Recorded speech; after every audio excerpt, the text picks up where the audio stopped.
പുലിക്ക് പുറമെ കടുവാഭീതിയിലാണ് വയനാട് ചീരാൽ പ്രദേശവാസികൾ. ഇന്നലെ രാവിലെയാണ് പ്രദേശവാസി കടുവയെ നേരിൽ കണ്ടത്. കടുവയെ കണ്ടെത്താനായി പോലീസും വനംവകുപ്പ് RRTയും ഡ്രോൺ ഉപയോഗിച്ചും തിരച്ചിൽ നടത്തി.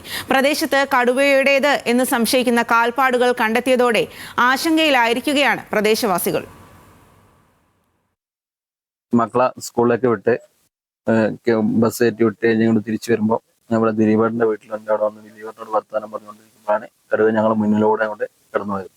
അതും കൂടുതലായിട്ടും പോയിട്ടുള്ളത് റോഡിലേക്ക് പോകണം, ചില ടൗൺ ഏരിയയിലേക്കുള്ള സ്ഥലത്തേക്കാണ് പോയിട്ടുള്ളത്. കഴിഞ്ഞ 3 മാസങ്ങളായി പുലിഭീതിയിൽ കഴിയുന്ന ചീരാൽ പ്രദേശവാസികൾക്ക് ഇപ്പോൾ കടുവ ഭീതി കൂടിയായിരിക്കുന്നു.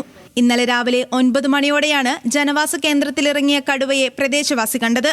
ചീരാൽ പണിക്കരുപടിയിൽ പാതയോരത്തുകൂടി നടന്നു പോകുന്ന കടുവയെ ജിതേഷാണ് കണ്ടത്. സമീപത്തെ സ്വകാര്യ വ്യക്തിയുടെ തോട്ടത്തിലേക്ക് കടുവ കടക്കുകയായിരുന്നു. ആശങ്കയേ ഉള്ളൂ.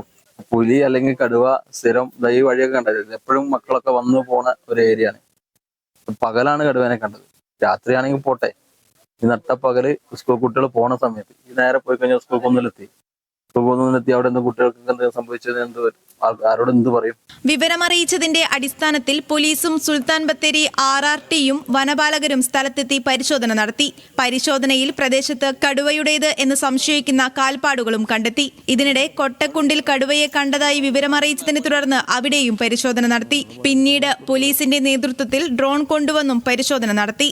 പ്രദേശവാസികൾക്ക് അധികൃതർ ജാഗ്രതാ നിർദ്ദേശം നൽകിയിട്ടുണ്ട്. സ്ഥലത്ത് വനം വകുപ്പിന്റെ നിരീക്ഷണവും ശക്തമാക്കിയിട്ടുണ്ട്. ന്യൂസ് മലയാളം, വയനാട്.